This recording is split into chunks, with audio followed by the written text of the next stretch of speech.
Cette émission a été rendue possible grâce à la précieuse collaboration de J.C. Perrault.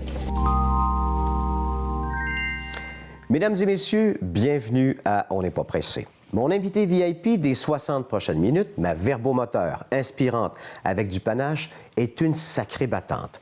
À l'âge de 32 ans, elle a quitté sa Tunisie natale pour recommencer sa vie ici. Elle est une pionnière dans son domaine puisqu'elle est la première à avoir dénoncé les débordements idéologiques et religieux des gens de ses origines, tout en déconstruisant les préjugés envers les siens des gens de sa nouvelle terre d'accueil. En juillet dernier, on lui a diagnostiqué un cancer du sein. Au lieu de s'effondrer devant la nouvelle, elle a plutôt décidé de faire des spectacles à travers ses traitements de radiothérapie, tout en se désolant quand même au passage qu'on lui ait enlevé une partie de son sein, car, dit-elle, il était déjà petit. Ça vous intéresse? Alors installez-vous confortablement, parce qu'ici, on n'est pas pressé.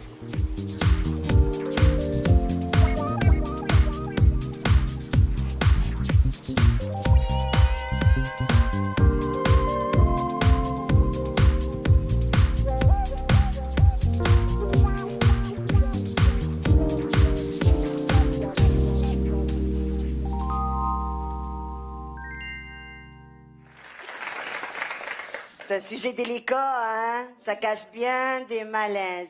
Sauf que pour un pays qui a fait la révolution tranquille, je trouve que ça ressemble à une régression tranquille.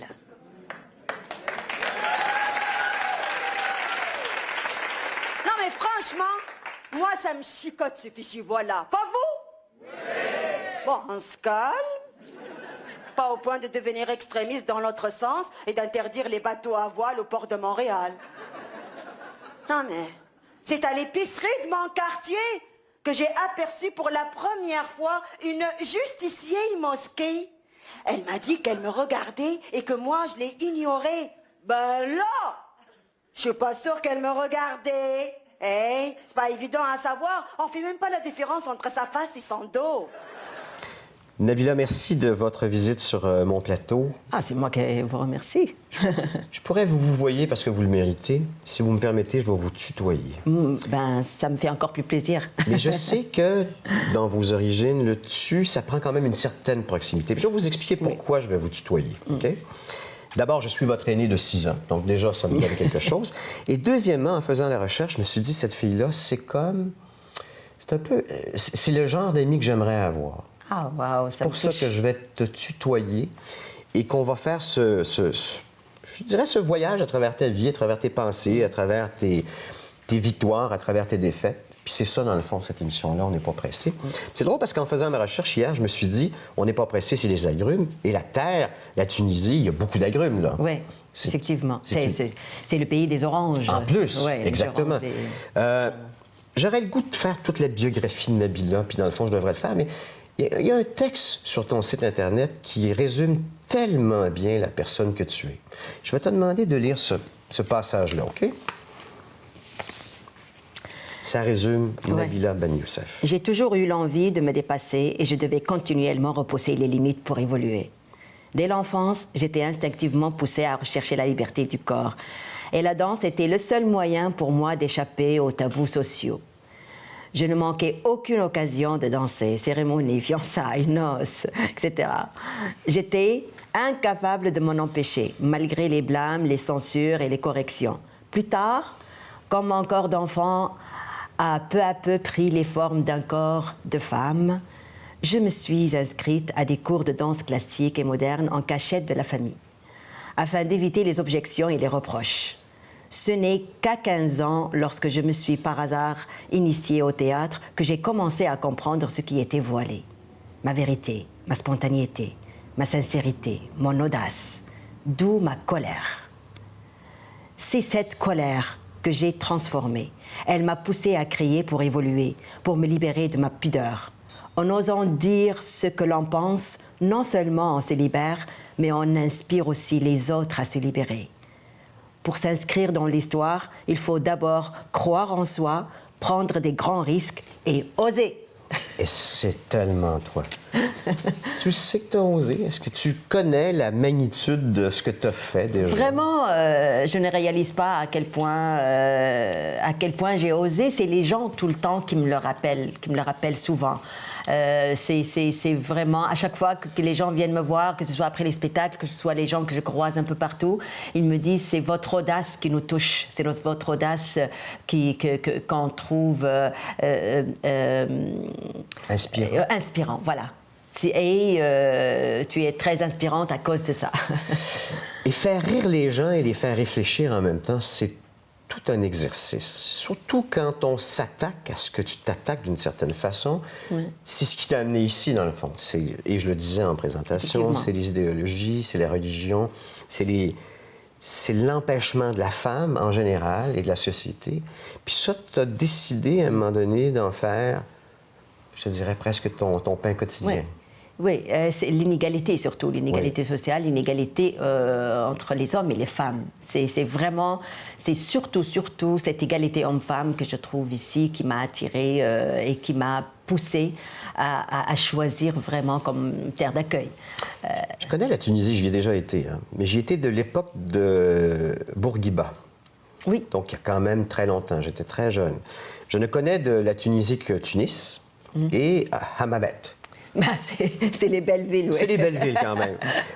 Ce que je me souviens de ce pays-là, c'est que j'ai rencontré aucune femme. Aucune. Ah oui, malgré que c'est là où on rencontre les femmes. C'est-à-dire que j'ai vu des femmes dans les souks, oui. Mais mes seuls échanges que j'ai eus, c'était avec des hommes. Jamais dans les cafés, jamais dans les restos. Ben, j'étais dans une discothèque un soir, et il n'y avait pas de femmes. Il y avait juste des gars dans cette discothèque. Et imagine-toi, est-ce que moi je peux te tutoyer? Oui, oui, bien sûr. Imagine-toi, il y a à cette époque-là, tu m'as dit quelle année? Bourguiba, c'est dans les années 70. À peu 70, près. En tout cas. C'est dans ces années-là, moi, je vais dans les discothèques toute seule. Oh! Et j'étais la seule, toute seule, la seule femme, la seule fille toute seule. J'étais très jeune et je me disais, c'est pas parce que j'ai pas un copain, c'est pas parce que j'ai pas quelqu'un qui m'accompagne que je vais m'empêcher de vivre, que je vais m'empêcher d'avoir du plaisir. Mais t'as dû déranger papa, maman? Même la famille alentour, t'étais le mouton noir? Oui, j'ai dérangé tout le monde. Je dérangeais beaucoup ma famille à cause de mes activités, pas juste mes activités artistiques, aussi mes activités politiques, parce que j'étais vraiment active politiquement aussi. Ah oui, en plus? Ah oui, j'étais... Ah, ça, c'est une partie qu'on ne sait pas de toi, ça. Oui, j'étais licenciée de l'école avec ma moyenne, malgré que j'avais une très, très bonne moyenne, à cause de mes activités politiques. Et ça a choqué énormément mes parents, parce que j'étais très brillante à l'école à l'époque et voilà. Et j'étais un peu leur espoir pour devenir quelque chose. La première déception, c'est quand j'ai commencé à faire du théâtre. Oui. Et la deuxième déception, c'est quand on m'a expulsée de l'école. Alors pour eux, c'était fini. Et on t'a expulsée pour tes idées politiques à ce moment-là? Oui, pour mes idées politiques, même parce que j'étais le leader un peu. J'étais leader, c'est moi qui faisais c'est-à-dire qui dirigeait le mouvement étudiant. Voilà, le mouvement étudiant. Et je dérangeais beaucoup. J'étais même arrêtée par la police à cause de ça. Et mon père était en colère. On censurait même les troupes de théâtre par chez toi. Oui, on censurait tout ce qui est politique, tout ce qui dénonce les tabous, tout ce qui sort de l'ordinaire à cette époque-là, parce que ça dérange et on veut... Et il y avait des informateurs, et ça, je me souviens de ça. Partout. On me dit, Éric, fais attention à ce que tu dis parce qu'il y a des informateurs partout. Tout le monde se sent épié tout le temps. Oui. On ne se sent pas en sécurité nulle part. On prend un taxi, tu as peur si le taxiste va te dénoncer. On a même peur de notre voisin, même de ton cousin. On se doute de tout le monde comme ça. Il y avait une insécurité totale, c'est-à-dire tout le monde doute tout le monde, aucune confiance. C'était une atmosphère qui ne me plaisait pas du tout. Et c'est pour cela que j'ai fui tout ça, parce que j'ai jamais eu la langue dans ma poche et j'étais toujours transparente et ça dérangeait tout le monde. Et c'est-à-dire, je n'étais on n'accepte pas ça dans une société Non. où Prends ton plein de trou, là. tabous. Prends ton trou, là, dans le fond. Voilà, Hein? voilà. Est-ce que c'est en partie à cause de ça que tu as été victime de violence conjugale? C'est-à-dire que j'étais dans une relation illégale. J'étais pas illégale, ça n'était pas mariée. Oui. Et c'était pas, en tout cas... C'était pas bien vu. C'était très mal vu et c'était aussi interdit. C'était dans l'interdit, c'est-à-dire on n'a pas le droit à cette époque-là, même jusqu'à maintenant. Il faut se marier et ensuite être en relation. Voilà, c'est ça? en relation de couple. Tu peux pas être en relation de couple si tu n'es pas marié. Et moi, j'ai toujours été contre le mariage. C'est-à-dire... Je me suis rebellée contre toutes les normes, disons. Et je voulais être un autre modèle de femme. Parce que une femme qui n'est pas mariée et qui n'a pas d'enfant est une femme ratée, est une femme qui ne vaut rien. Est une femme dans des sociétés comme ça. Pour moi, c'était inacceptable. Mais tu as dû être rapidement exclue, puisque tu étais différente de toutes les autres. Ou est-ce qu'il y en avait d'autres? Oui, j'étais exclue de tout le monde et j'étais pas comprise. C'est-à-dire, tout le monde me trouvait bizarre, me trouvait. Mais pourquoi elle se comporte comme ça? Pourquoi elle est comme ça?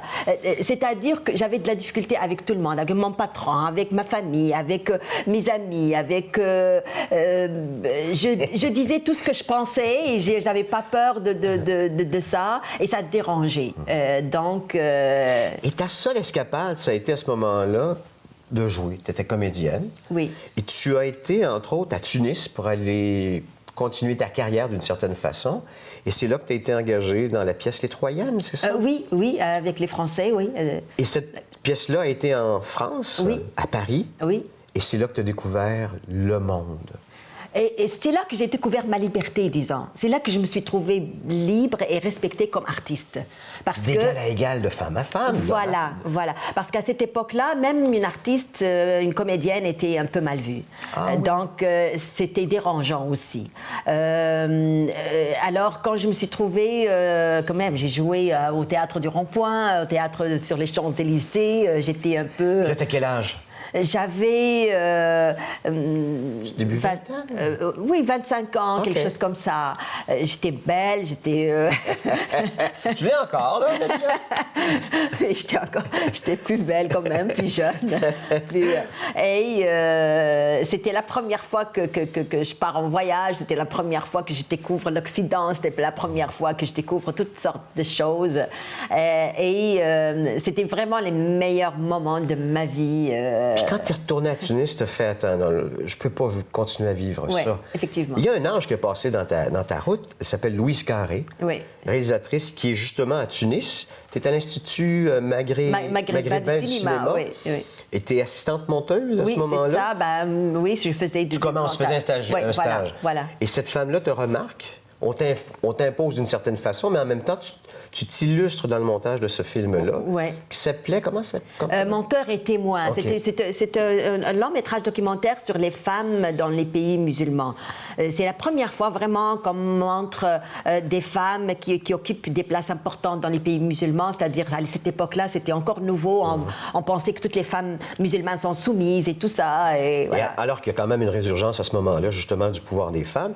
Et c'est à travers ce film-là que tu connais le Québec. Avec cette réalisatrice-là. Et on doit continuer le montage de ce film-là. Puis on te dit, Nabila, ça te tente-tu de venir avec nous autres au Québec? Mais le Québec, tu connais rien du Québec à ce moment-là? Non, rien, absolument rien, à part le stade olympique à cause des scandales, ça, oui. Non, pas à cause des scandales, à cause des Jeux olympiques. La première fois qu'on entend parler de Montréal, c'est aux Jeux olympiques. C'est vrai. Ben, il y avait eu Expo 67, mais tu étais trop jeune. Et pour nous, c'est-à-dire, je ne savais pas même qu'il existait un pays francophone au Canada. Tu savais pas ça? Je ne savais même pas ça. Donc, moi aussi, j'étais ignorante. Décris-moi la scène. Tu embarques dans cet avion-là, tu dis, OK, je m'en vais à Montréal, continue à monter ce film-là. C'est ça. Tu arrives ici, on est quel mois? Il fait quel temps? C'était le mois de novembre, je pense. Comme maintenant, il faisait très froid. Mais fin novembre, il faisait très froid. Et tu n'avais jamais connu le froid? Oui, j'avais jamais. Ah, T'as dû avoir froid, pas après. Mais j'étais pas habillée pour l'hiver. Je suis arrivée avec mes vêtements d'hiver de là-bas. Ouais. Donc, j'avais Ce sont pas... des manteaux de printemps d'ici, là. C'est un peu ça, dans le fond, hein? Effectivement. C'est ça. Et je n'étais pas préparée pour ça. Et oulala, ça a été très, très dur pour moi, cet hiver-là. Et là, pendant que tu montes le film, tu tombes en amour avec le Québec. Oui. Et c'est là que tu dis, je retourne pas chez moi, c'est ici que je reste. C'est là que je me suis dit, c'est ici que j'aurais dû être née. Vraiment. Wow! C'est vrai, comme j'aime mon pays natal, Oh, mais on ne choisit pas notre pays natal. On ne choisit pas non plus nos parents, on ne choisit pas. Mais si on m'avait donné le choix, je l'aurais choisi comme pays natal. Mais la route n'a pas été facile quand même. Non. T'en as mangé du beurre de pinot puis du craft dinner? T'as-tu mangé ça? Oui, hein? J'en ai mangé de toutes les couleurs. Toutes les couleurs. J'en ai vu toutes les couleurs. Et la voix qui s'est imposée pour toi, parce qu'il y a tellement déjà de bons et bonnes comédiennes, ça a été l'humour. Tu as décidé de t'inscrire à l'École nationale de l'humour? Oui, premièrement, au début... Étais-tu drôle? C'est vrai que j'ai fait des rôles drôles en Tunisie quand j'ai fait du théâtre et tout ça. Et je ne savais pas que j'avais cette potentiel-là. Mais j'avoue que c'est moi qui ai été le clown de mes amis dans tous les parties, dans toutes les réunions. J'étais moi vraiment qui faisait les blagues osées, qui racontait que personne n'osait faire, ni les gars ni les filles d'ailleurs. OK. Et la voix de l'humour s'est imposée à toi? Par désespoir d'avoir des rôles au début, parce que c'était très difficile. Est-ce que, je veux dire, dans les téléromans, prendre une arabe femme, il n'y avait pas tant que ça des rôles à l'époque. Maintenant, il y en a plus. Là, il y en a de plus en plus, oui. Un peu plus, mais à l'époque, c'était vraiment très difficile. Donc, je me suis dit, la seule façon de s'imposer, c'est d'écrire mes textes et de jouer mes puis d'investir, parce que ça coûte très cher, l'École nationale de l'humour. Effectivement. Ça m'a pris des années. As-tu fini par rembourser? Pas encore. Non, mais c'est ça. C'est parce que ce que vous ne savez pas, c'est que ça coûte des dizaines de milliers de dollars. Là. Ouais. Tu es de la QV 2002. Oui. Tu gradues à l'âge de 38 ans? 37, c'est 37 ça? ans? Oui, 37, oui. Je vais vous dire, ceux qui étaient dans la même QV qu'Annabila, il y avait Alexandre Barrette, Billy Tellier, Oui. Philippe Bond, Philippe Laprise. Oui. T'es la seule maghrébine? Oui. Même la seule femme, disons, si je me trompe pas? Là, on était trois. Trois femmes? Bon, c'était moi. Il y a Isabelle Ménard qui oui, c'est vrai, tu as raison, c'est vrai, elle était dans la liste, je ne l'ai pas retenue. Mais c'est quand même... C'était moi qui a commencé à percer, c'est-à-dire qui a sorti son show, la première quand même, de cette cuvée-là. Mais tous ces gens-là, je regarde, ils chargent le double du prix de ton billet, là. C'est vrai, quand on regarde ça, la route pour toi a toujours été plus difficile, tout le temps. Ben, c'est sûr qu'il y avait un gros décalage d'âge, un gros décalage de culture, de génération, de tout, quoi. Donc, j'étais un peu retirée au début. Ils travaillaient ensemble, les étudiants, ils avaient à peu près le même âge, les mêmes idées, toi, ta les mêmes réalité était thèmes. différente. Moi, non seulement ma réalité est différente, mes thèmes étaient différents, ma façon d'écrire, c'est-à-dire tout était différent. Puis toi, tu peux pas, si t'as pas quelque chose dans le frigo, appeler ta mère, appeler ton frère, appeler ton cousin. Non. T'es toute seule ici. Là. Non, je ne pouvais rien faire. Je devais me débrouiller tout le temps toute Question de seule. survie. Ah oui, tout le temps dans la survie. J'étais tout le temps dans la survie. On rit ou on meurt. Oui. OK, on va continuer avec notre invité, Nabila Ben Youssef. Ça, c'est juste une petite portion de sa vie.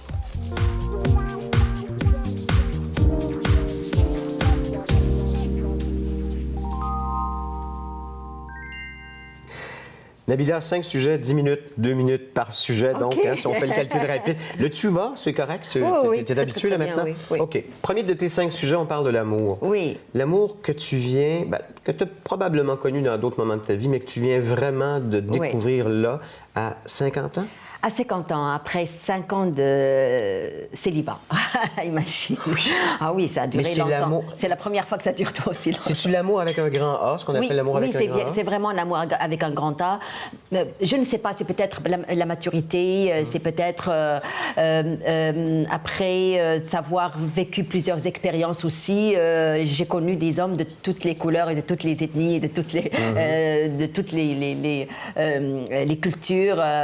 Et j'ai été une femme trop exigeante, trop, des fois même chiante. Moi, j'appelle ça une personne attachante. Hein?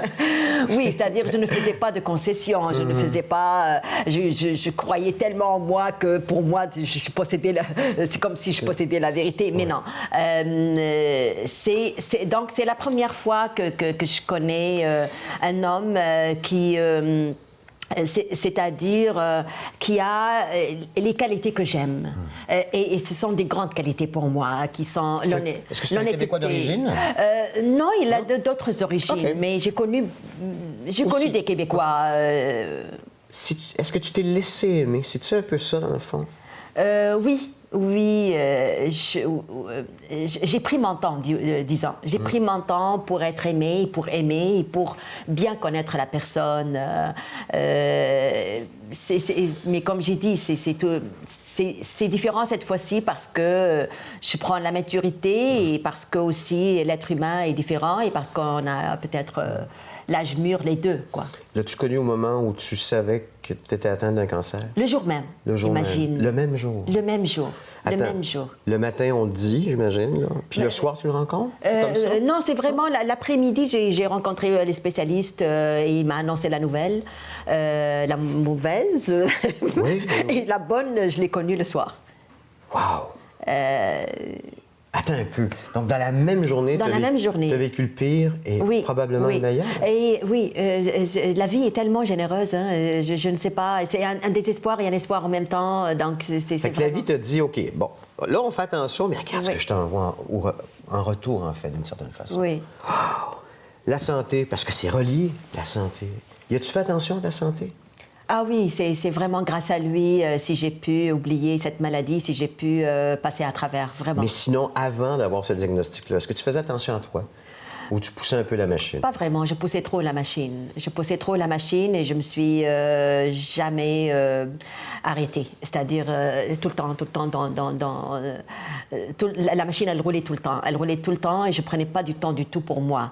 Et c'est peut-être pour ça que c'est quand même... Je me suis dit que c'est peut-être un signe pour moi, pour arrêter et dire de temps en temps, prendre le temps de vivre.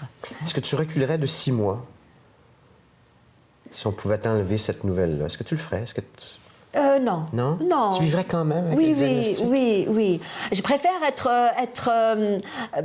avoir le cancer et être amoureuse, être heureuse qu'être malheureuse sans cancer. Ouais. Je le dis parce que je n'étais pas très heureuse avant. Jusqu'à ce moment-là? Oui, je n'étais pas très heureuse. C'est peut-être parce que j'étais tout le temps dans la machine, parce que je ne prenais pas le temps. C'est ici que ça se passait? Oui. Dans la tête, hein, oui, souvent? C'est dans la tête, oui.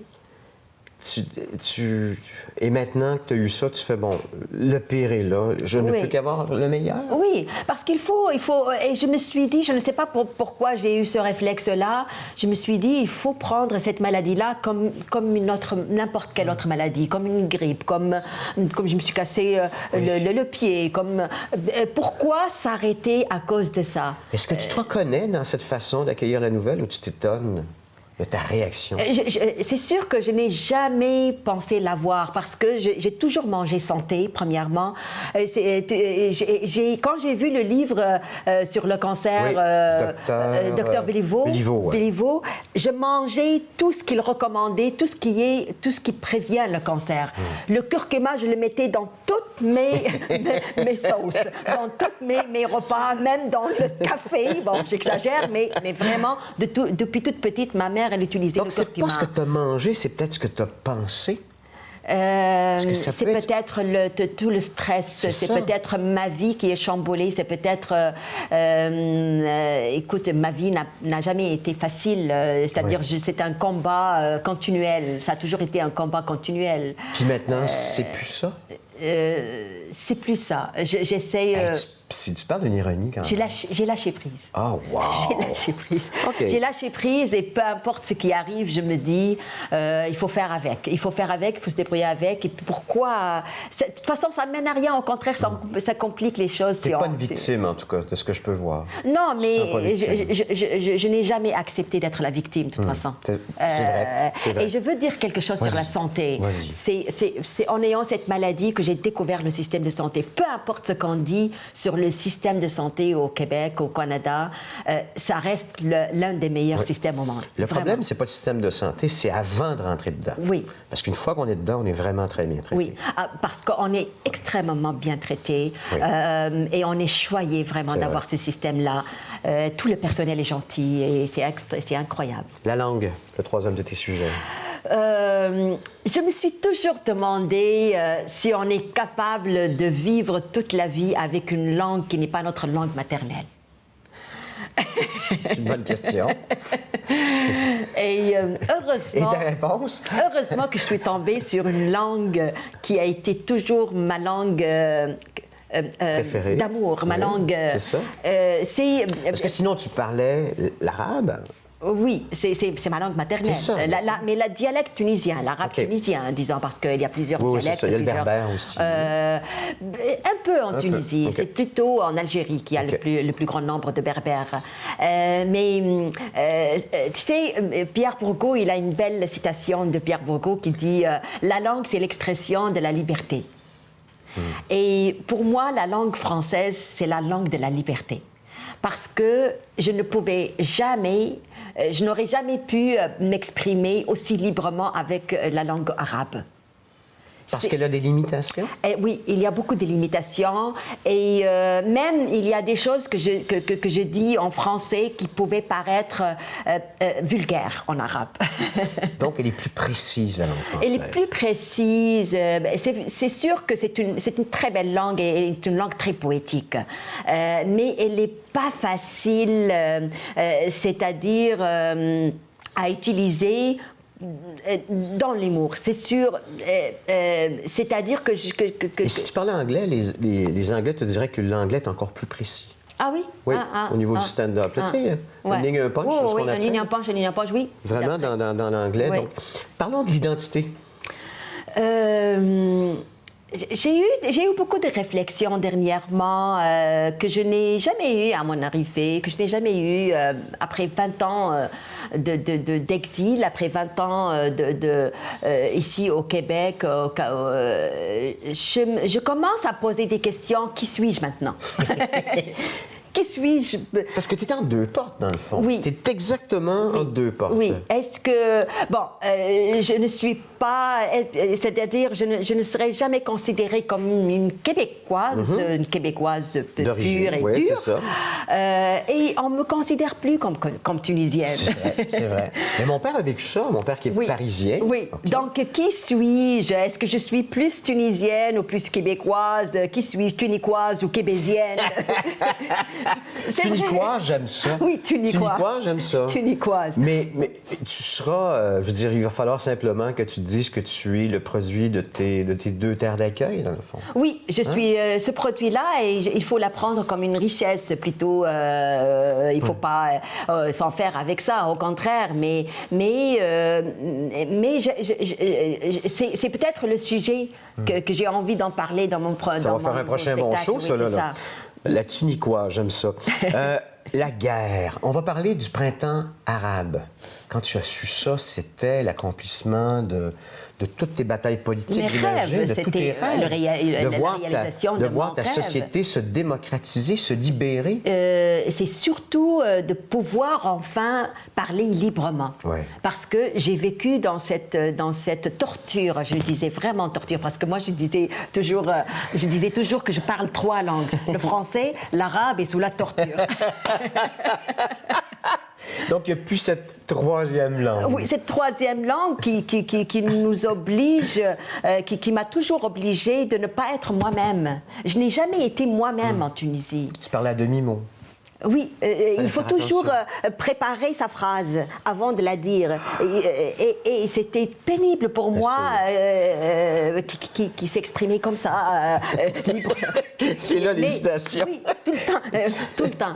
Et je trouve, c'est ce qu'ils ont gagné, en fin de compte. Parce que c'est pas encore réglé. Ouais. C'est encore... l'instabilité est encore Politique, c'est là, vrai. politique, pas juste de la politique, région, puis en pas plus. juste politique. Mais au moins, les gens parlent librement maintenant. Et ça va prendre du temps. La démocratie, c'est pas du jour au lendemain. On peut pas l'acquérir. C'est vraiment... ça prend du temps. Il faut que les gens apprennent à vivre en démocratie, à fonctionner en démocratie. Parce que c'est quelque chose qui est étranger. Mais je voulais parler aussi de la guerre... j'ai pas été d'accord avec la participation du Canada dans la guerre, tu vois. En Syrie. En Syrie.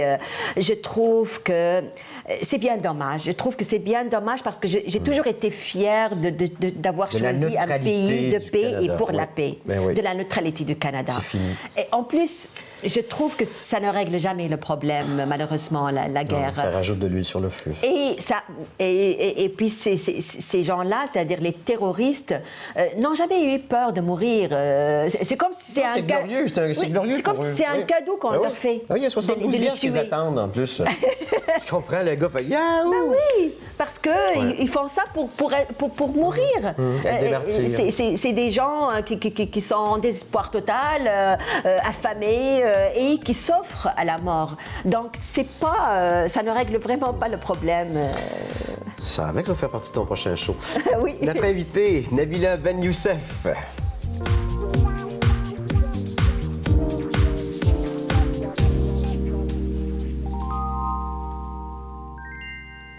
Elle est vraiment verbomoteur, inspirante, avec du panache. Je le savais qu'on allait avoir cet échange-là, Nabila, je le savais.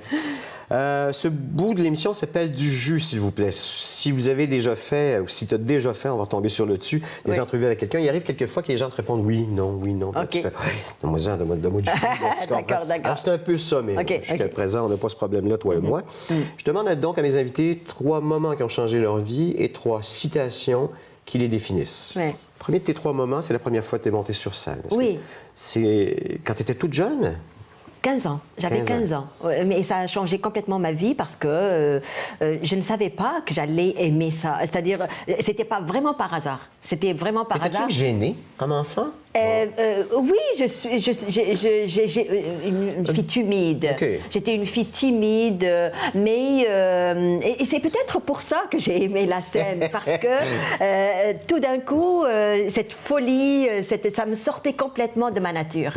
Et je l'avoue, je me suis sentie tellement libre sur scène. Et j'ai toujours été une fille assoiffée de liberté. Je me suis battue énormément pour ma liberté. Vous ne pouvez pas savoir. Oui, je le sais, j'ai fait mes recherches. Oui. Je connais pas tout, mais à chaque fois, c'est ça. C'est pour cela qu'elle est très précieuse pour moi. Ça a été quoi? Comme un appel?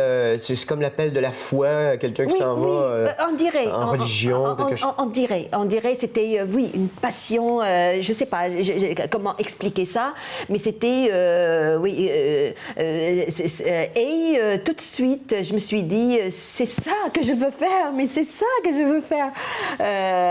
Et ça n'a pas arrêté depuis. J'ai eu des T'as prix. toujours le même plaisir? Oui, même parfois, même dans les moments difficiles, j'ai eu du plaisir quand même parce que pour moi, ça reste aussi un défi. Un défi, et j'aime les défis, j'aime énormément les défis. Et même le fait de faire, c'est-à-dire de me dépasser. Ça me permet de me dépasser, voilà. Et j'ai toujours aimé me dépasser. Repousser les limites. Oui, et c'est un grand plaisir pour moi quand je me sens, quand je me dépasse. Je me sens tellement fière. Je peux comprendre. Ben oui, à chaque fois, c'est parce qu'on va plus loin, on va plus Oui, loin. Est-ce que tu imaginais aller si loin? Non, Non? Jamais, jamais. Je ne me suis jamais imaginée là, Comme ça, ben oui. Ben oui. là, devant toi. Je ne me suis jamais imaginée arriver à faire le Saint-Denis, le théâtre Saint-Denis. Donc, attends un peu. Tu veux faire ce métier-là, tu pars de Tunisie, tu t'installes ici, tu manges du craft dinner, tu manges du cheese whiz ou je sais pas trop quoi. Ouais. Tu n'arraches, là. Oui. Et jamais dans ta tête, tu vois ton nom, Nabila Ben Youssef, sur Non, la marquise du Saint-Denis. Jamais, jamais. Mais c'est vraiment mon audace qui m'a amenée là. C'est parce que j'ai osé. J'ai osé plus que les autres. Je sais pas, je me suis imposée. Je me suis imposée avec cette audace-là. Et c'est vraiment grâce à ça qu'on arrive. C'est l'audace de l'immigrant, ça?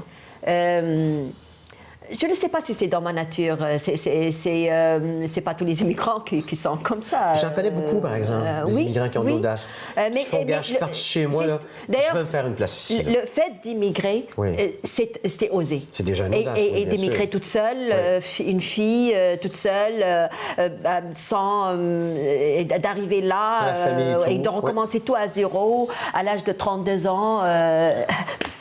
Je ne sais pas si je serais capable de le refaire. Ben, en vieillissant, peut-être pas, mais quand on a 32 ans, qu'on a vécu la vie que l'on a vécue, puis qu'on a les rêves que l'on a, parce que c'est ça qui t'a poussé, puis la chance. Oui. Parce que si Louise Carré ne t'avait pas pris pour t'amener dans un avion ici au Québec, tu n'y serais peut-être pas aujourd'hui. Oui, mais elle-même, elle ne s'imaginait pas que j'allais arriver à faire ça, tu vois. Elle pensait que j'allais devenir une menteuse, mais finalement... Première visite au Québec, 1996, mois de novembre. 1995, la première. OK. Je pensais que c'était 96. Je suis revenue en 96. Tu es venue une première fois, puis tu es revenue, puis là, tu as fait... Là, je suis revenue 20 jours après, imagine. Ouf! Oui. Elle m'a rappelé une autre fois pour me dire, bon, il manque encore... un petit quelque chose dans le film et tu dois être là. Et là, c'est là que j'ai décidé de venir une fois pour toutes. Je lui dis, si je reviens une fois pour toutes. Tu es arrivée ici avec combien de valises? Non, pas beaucoup, parce que je voulais rien savoir. Je voulais tout renouveler. Je voulais même mon garde-robe, je voulais tout renouveler. On repart à neuf. Oui. On remet le compteur à zéro. Une autre vie, une autre personne. C'est grisant, la liberté. Oui, j'ai créé, même ma vie, je l'ai créée. C'est-à-dire, j'ai choisi ma vie. J'ai tout choisi. J'ai choisi mon pays d'adoption, mon pays. Oui. J'ai choisi ma vie. Ton métier. Oui, j'ai choisi mon métier. J'ai choisi de ne pas me marier. J'ai choisi d'être. Oui, j'ai choisi la personne que je voulais être. Oui. Et c'est pas donné à tout le monde. Non, c'est vrai. Je suis vraiment. C'est vrai. Décris-moi le moment où tu es dans j'imagine, un petit appartement, ton premier petit appartement, puis tu commences à le décorer. Là, tout à coup, là, tu mets un cadre sur le mur, tu fais « ça, c'est chez nous ». Décris-moi ça. Ce sentiment-là. C'est un sentiment d'indépendance, un sentiment d'être. Vivre. Oui, et vivre. De liberté. Je suis là, c'est moi qui l'ai choisi, c'est mon appartement. Il n'y a personne qui va... surtout, je ne dois rien à personne et je n'ai pas de compte à rendre à personne. Voilà. Parce qu'on a toujours des comptes à rendre dans un pays où... tu as des gratitudes envers des gens qui t'ont aidé en cours de route. Oui, bien sûr. Sauf que tu sais que c'est toi qui as ouvert le chemin. Ah non, j'ai été aidée aussi. Oui. J'ai été aidée par plusieurs Québécois, entre autres Sylvie Moreau, l'auteur Louise Richer, elle m'a beaucoup aidée. L'auteur avec qui je travaille, Pierre Sévigny, il m'a beaucoup aidée aussi. C'était avec lui que j'ai commencé à faire de l'humour. J'ai été aidée vraiment par plusieurs personnes. Puis ces gens-là t'ont aidé à te dépasser. On a parlé de l'humour. Ils m'ont soutenu parce que oui. Puis faire de l'humour, ça reste que c'est dangereux quand on s'attaque d'une certaine façon à ce que tu fais. Oui. il y a des gens qui ont été intimidés. Est-ce que tu as reçu des menaces de mort? As-tu reçu des menaces de gens qui disaient si t'arrêtes pas? Indirectement. J'ai reçu des messages très haineux. C'est pas des menaces de mort directes, mais si je te rencontre, oui, c'est ça. Tu vas passer un mauvais quart d'heure. Et ça m'a déstabilisée complètement. C'est-à-dire, j'ai vécu dans des cauchemars, j'ai fait des nuits blanches pendant des années, je l'avoue. C'est-à-dire, je déteste avoir peur, mais j'ai eu peur, oui. J'ai eu peur, mais ça ne m'a pas arrêtée. C'est ça dont je suis fière, c'est que ça m'a poussée au contraire d'aller encore plus loin. Parce que, premièrement, je n'aime pas avoir peur, et parce que aussi, la peur, c'est le pire sentiment qu'on peut avoir. Ça bloque complètement et ça nous empêche de vivre. Il y a la peur, puis il y a la méfiance que j'aime pas. La méfiance parce qu'on ne connaît pas notre voisin, parce qu'on ne sait pas comment il vit, on ne sait pas à quoi il pense. Puis c'est un peu ça, dans le fond, la xénophobie que l'on a, ou l'araphobie qu'on a envers les immigrants qui viennent ici. Et c'est pour ça, peut-être, que j'ai foncé pour parler de ces sujets-là, parce que en faisant l'école de l'humour, d'ailleurs, c'était en 2001, quelques jours après, le 11 septembre est arrivé, dès que je suis rentrée à l'école de l'humour. Et je ne pensais pas que j'allais aborder ces sujets-là et tout. C'est en voyant cette méfiance-là, c'est parce que tout a changé après le 11 septembre. Il y a beaucoup de méfiance, il y a eu beaucoup de peur, il y a eu beaucoup... Je me suis dit, j'ai pas envie de vivre dans un pays où je suis pas acceptée, où je suis pas aimée, il faut que je désamorce ces choses-là, il faut que je rie de ces choses-là, il faut que les gens comprennent que... on ne doit pas mettre tout le monde dans le même panier et qu'il y a des gens... Tu parles du 11 septembre. J'ai su qu'on était sorti du 11 septembre le jour où j'ai entendu une blague sur Ben Laden. Et là, quand j'ai entendu cette blague-là, que j'ai ri d'ailleurs, je me suis dit, on est passé à travers ça, parce que ça a été des mois et des mois où on se sentait menacé, apeuré. Et ton rôle à toi, c'est en même temps de remettre les pendules à l'heure, parce que c'est pas vrai que tous les musulmans sont des terroristes. C'est pas vrai que tous les Arabes nous en veulent. Mais c'est même pas vrai que tous les musulmans sont arabes ou que tous les arabes sont musulmans. Oui, ça, il y a 80%, 85% des musulmans qui ne sont pas arabes. Et quand tu vois une femme en niqab ici au Québec, comme moi, ça m'est arrivé à quelques reprises, ça te fait quoi, toi? C'est ça qui me dérange le plus, je l'avoue. Moi, ça me rend... Ça me fait mal. C'est ça qui me dérange le plus et c'est ça qui me... je ne peux pas imaginer qu'on voit ça. Moi, c'est la première fois de ma vie au Québec que j'ai vu une femme voilée de la tête aux pieds, je vous le jure. Moi, j'ai vu 2 fois au Jardin botanique puis dans un magasin de meubles. Et en plus, le gars, lui, était en jeans avec un polo, les enfants qui se promenaient. Tandis que la femme, elle était voilée de la tête aux pieds avec même des gants. Ah oui, moi, quand je suis partie de la Tunisie, le voile était interdit carrément dans tous les établissements publics. C'est-à-dire, je parle du voile simple. Pas le niqab. Pas le niqab. J'ai jamais vu ça en Tunisie, ça n'existait pas du tout. C'est vraiment une invention des fanatiques. Ce n'est pas religieux, cet habit-là. Ce n'est pas la foi, ce n'est pas du tout. C'est de la domination. Oui, c'est de la domination. Et je ne peux pas imaginer dans un pays libre des choses qu'on accepte pareilles. Ça ici? Qu'on tolère ça, qu'on accepte ça. Ouais. Troisième des moments qui ont changé ta vie, c'est quand tu as passé à l'émission Tout le monde en parle. Oui. C'est à partir de là qu'on a dit, Nabila Ben Youssef. Je la connais. Mais ça a surpris tout le monde. Et du jour au lendemain, j'étais devenue connue. Moi, le lendemain, il y avait une grosse tempête de neige, jusqu'aux genoux, la neige. Et puis, je marchais dans la rue, il y avait quelque chose. Et tout le monde m'arrêtait. Dans la rue, dans le bureau de poste, dans l'autobus. J'en revenais pas à quel point les gens retenaient avec mon nom. mon visage et mon nom.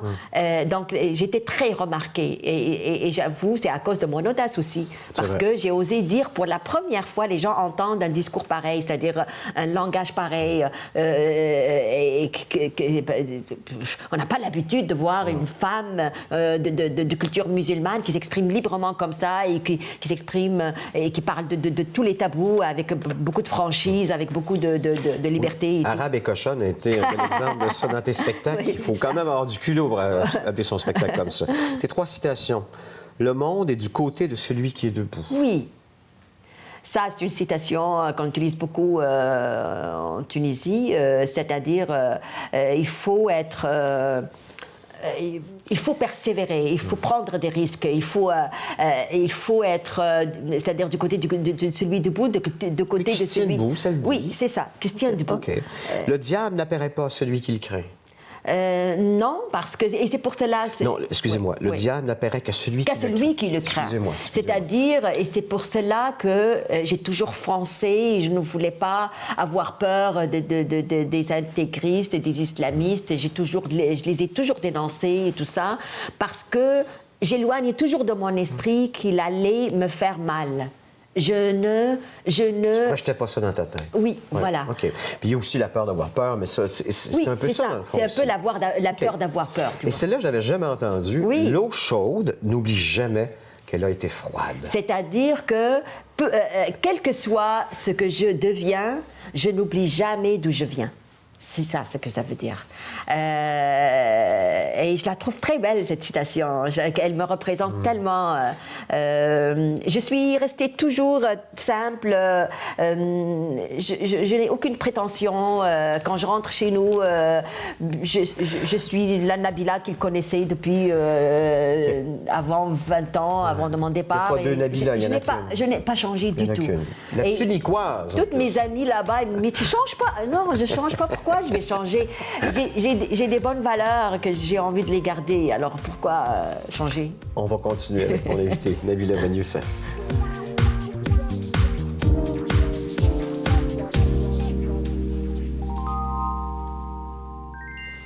« 10 questions en rafale. On appelle ça, on presse le citron. Ce sont des questions que je taille sur mesure pour chacun de mes invités en partant d'un mot. Le mot qui m'est apparu pour toi, c'est « limite ». Et en fouillant sur Internet, je me suis aperçu qu'il y avait 17 synonymes du mot limite. Et de ces 17 synonymes, j'en ai gardé 10. Et de ces 10, je développe des questions. C'est correct? Partons avec le mot barrière, qui est un obstacle naturel. Quels sont ceux qui ont été les plus difficiles à surmonter ici à Montréal pour toi? Le froid, le climat et le fait de trouver des rôles, c'est-à-dire de jouer, parce que j'adore que ce soit jouer des rôles humoristiques, mais j'adore aussi beaucoup le drame, jouer des rôles dramatiques. Et je suis... Tu dois être une tragédienne, dans le fond. Oui, mais je suis très bonne en plus. J'ai déjà fait des rôles ici, comme dans Toute la vérité. J'ai joué un rôle très, très dramatique où j'ai pleuré toute la journée. Et toute l'équipe était vraiment impressionnée. C'est drôle, parce que j'ai toujours dit que les grands comiques étaient aussi des grands tragédiens. Parce qu'ils sont capables d'aller à chaque bout du spectre. Et l'autre barrière, c'est les relations avec les hommes, qui sont très difficiles ici. Qu'est-ce qu'ils ont, extrêmement nos hommes? difficiles. Qu'est-ce qu'ils ont? Ils s'engagent pas? Ils approchent même pas. C'est-à-dire on a peur? Oui, ils ont peur. Ils ont peur des femmes. Parce que le rapport à la séduction n'est pas le même que dans d'autres pays où il fait plus chaud, on va dire. On est trop approchés. C'est-à-dire, c'est pas les filles en Tunisie ou dans plusieurs pays, ou même en Amérique latine, ou même dans les pays chauds. C'est les gars qui approchent les filles en premier. Ici, c'est les filles qui doivent faire les premiers pas. Mais c'était pas comme ça avant. Ah, oui. Parce que les femmes se sont plaintes que les hommes faisaient les premiers pas. Donc maintenant, les gars font « OK, je fais pas les premiers pas, je vais attendre que ce soit la fille. » Oui, j'ai bien compris. Mais sauf que en faisant ça, il n'y a pas d'égalité non plus. Non. Mais si c'est juste les filles qui font les premiers pas, et même, c'est pas juste les premiers, les deuxièmes, les troisièmes, ils font jamais. OK, avec l'homme qui est dans ta vie, c'est-tu toi qui as fait les premiers pas? Oui. Ah bon, ben tu vois. Mais c'est toujours moi qui a fait les premiers pas. Non, mais parce que... Mais c'est pour ça que je trouve ça difficile. Je comprends. Je comprends. Je ne suis pas experte là-dedans, mais je suis obligée de le faire à chaque fois. Absolument. Frontières, c'est une autre des limites, ça. Hein? Parlons de frontières géographiques. Oui. Qu'est-ce qui reste de toi en Tunisie?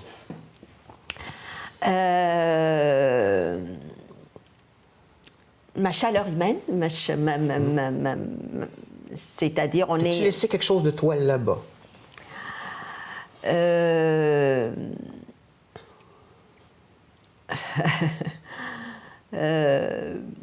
Tout ce qui est le non-dit, tu vois, c'est-à-dire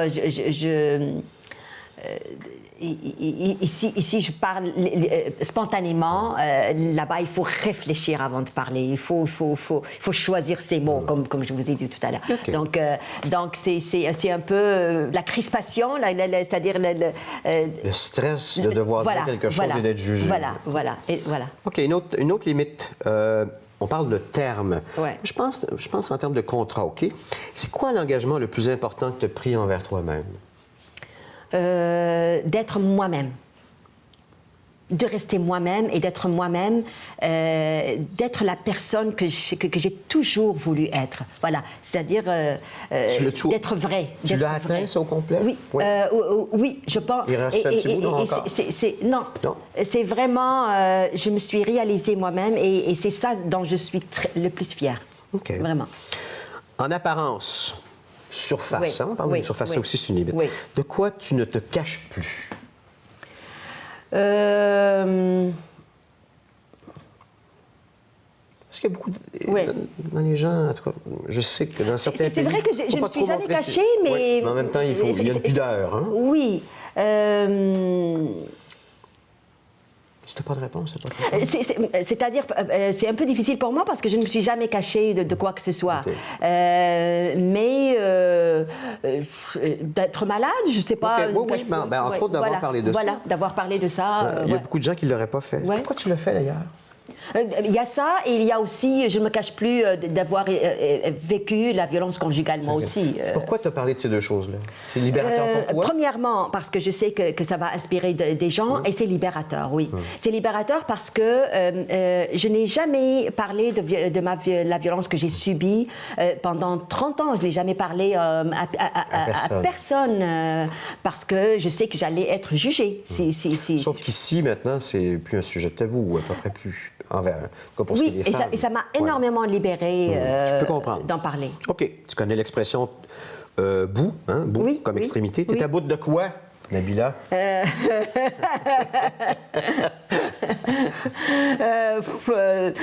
J'allais dire de nerfs, mais je ne le suis plus. À bout de nerfs. À bout de... C'est des choses qui tombent sur les nerfs, que tu vois, puis tu dis, arrêtez ça. C'est vraiment de voir une femme voilée, comme j'ai dit. C'est ça qui me tape le plus sur les nerfs. Ouais. De voir ça. On est-tu trop tolérant? Des fois, oui. Des fois, oui. Je trouve qu'on est trop tolérant. C'est-à-dire, il ne faut pas permettre ça dans un pays libre, moi, je trouve. Bon, on va dire, il y a d'autres qui vont dire, mais c'est la liberté aussi. Oh, c'est la liberté de permettre ça. La liberté, parce que la liberté la liberté s'arrête là où celle de l'autre commence, ça, effectivement. Exactement. Parce que pour moi, ça nuit à la liberté de certains. Y est-tu trop tard? Non. Est-ce qu'ils vont gagner? Il n'est jamais trop tard. Est-ce qu'ils vont gagner, ces intégristes-là, ceux qui font repousser les barrières? Non, ils ne gagneront jamais, ces gens-là. Parce que... Parfait. Plafond, c'est une limite, ça aussi. Bon, je vais parler de ciel, OK? Quand as-tu touché le ciel la dernière fois? Quand j'ai connu l'amour. Ouais. Je ne sais pas. Tu le savais, là, à ce moment-là? Ça a fait POW! Oui. C'est lui. Oui, tout de suite, oui. Okay. Mais j'ai toujours... vous savez, j'ai un sentiment bizarre, mais il m'arrive toujours. Il y a quelque chose qui me tire en arrière, qui me dit, il y a quelque chose pour toi. Tout le temps, dans mon dos, oui. Tu le sens, là? Oui. Donc, tu as un ange avec toi qui te dit, attends, inquiète-toi pas. Oui, ça m'est arrivé souvent avec le coup de foudre que j'ai eu dans ma vie. Tout le temps. Limite, on va parler de cadre, comme un tableau. Oui. Si ta vie était représentée par un tableau, ça serait un tableau de style naïf, abstrait ou réaliste? Donc, naïf, abstrait ou réaliste? Réaliste. Réaliste? Oui. Avec tous les détails dedans. Oui, parce que je suis beaucoup de détails, oui. Démarcation, comme trace. Quelles sont les traces les moins faciles à effacer? Celles du cœur, celles du corps ou celles de la mémoire? Celle de la mémoire, je dirais. Je ne sais pas. Oui, celle de la mémoire, je ne sais pas. Est-ce qu'il en reste beaucoup? Oui, beaucoup. Est-ce qu'elles vont s'effacer un jour? J'espère. Oui, hein? J'espère, mais je ne m'en fais plus avec ça.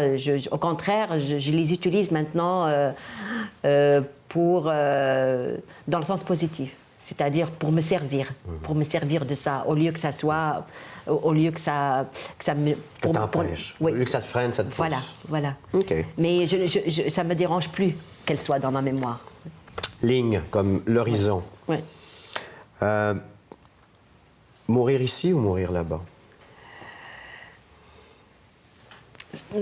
Peu importe, ça me dérange, peu importe. Mais une fois morte, je m'en fous. Je t'en fous.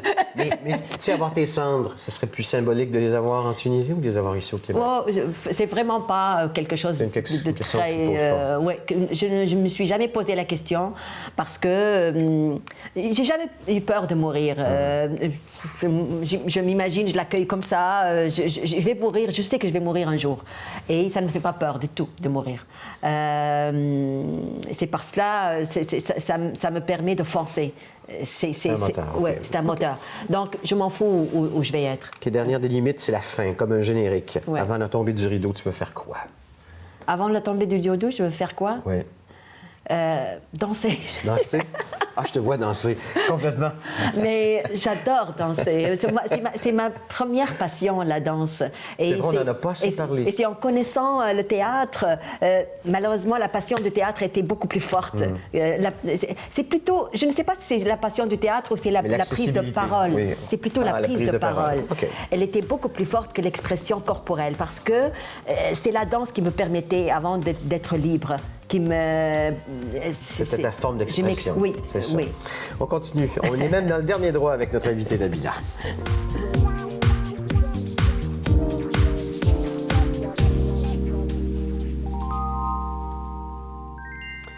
Nouvelle tournée de spectacle pour notre invité Nabila Ben Youssef, Rebelle non halal, entre autres le 6 février à la scène Paramount à Rouyn-Noranda. C'est loin, ça, quand même, pour une petite fille de Tunisie, là.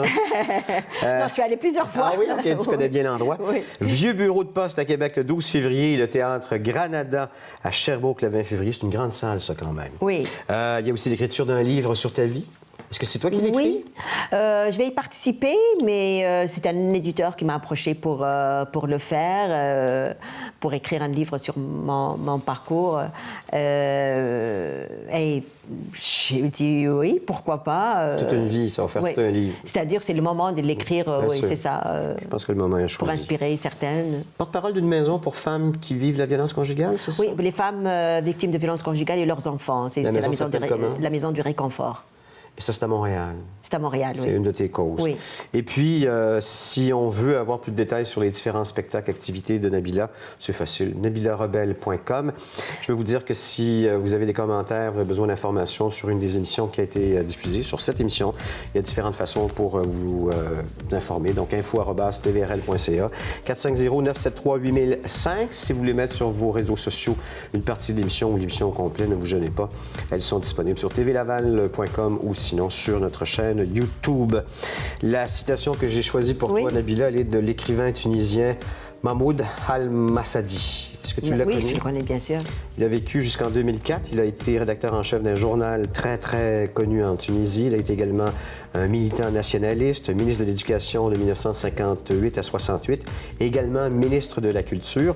Au cours de sa vie, il a écrit un roman qui avait pour nom « Propos d'Abou Ouraya », une nouvelle qui avait pour nom « La naissance de l'oubli » et une pièce de théâtre que tu as peut-être connue, qui a été publiée en 1955, qui avait pour nom « Le barrage ». Est-ce que ça dit quelque chose? Oui, bien sûr. Dans cette pièce de théâtre, il dit une phrase qui me fait penser à toi. « Ne pas croire aux règles, aux limites, aux problèmes, nier l'impuissance et la soumission, c'est croire en l'action. » Oui. Ça m'a fait penser à toi. Il me représente parfaitement. Je trouve que ça allait tout à fait bien avec toi. Nabila, qu'est-ce que je te souhaite à part la santé? L'amour toute la vie, l'amour. Oui. Puis beaucoup de succès, j'imagine, avec ta tournée de spectacle. Oh, c'est pas important. C'est-à-dire, le Ben, plus ça- important pour moi, c'est la santé et l'amour. Oui. Es-tu en Le radiothérapie? reste vient avec ça. Oui, bien sûr. Est-ce que tu es en radiothérapie en ce moment? Oui, je continue encore. Il me reste encore une semaine et c'est fini après. Après ça, puis les pronostics sont bons? Sont très bonnes, oui, oui. Non, je suis guérie et heureusement que je me suis rendu compte au bon moment. Oui, c'est vrai. Et ça, il faut peut-être le rappeler aussi. Oui, il faut le rappeler parce que je ne le savais pas. C'est vraiment par hasard que je suis allée faire une mammo en recevant une lettre. Quand on est assez content, on reçoit du ministère de la Santé une lettre pour aller faire une mammo. Et c'est en faisant ça par hasard que j'ai su. Alors vraiment, je conseille les femmes d'aller Vaut mieux s'assurer Oui. que de rester dans la peur. dans le Oui, fond. effectivement. D'autant plus que maintenant, avec la médecine, les progrès de la science... Ah, ça a beaucoup progressé. C'est ça. Énormément. Exactement. Donc, on va pouvoir se refaire cette entrevue-là Ça se dans guérit, 10 ans, ça se peut-être? guérit. Absolument. Je l'espère. Je l'espère, Nabila. Merci beaucoup. Merci ça m'a fait beaucoup. Au plaisir d'une prochaine. Merci. Je vous invite, bien sûr, la semaine prochaine pour un autre de mes invités ici. Ah, on n'est pas pressé. Bye, tout le monde.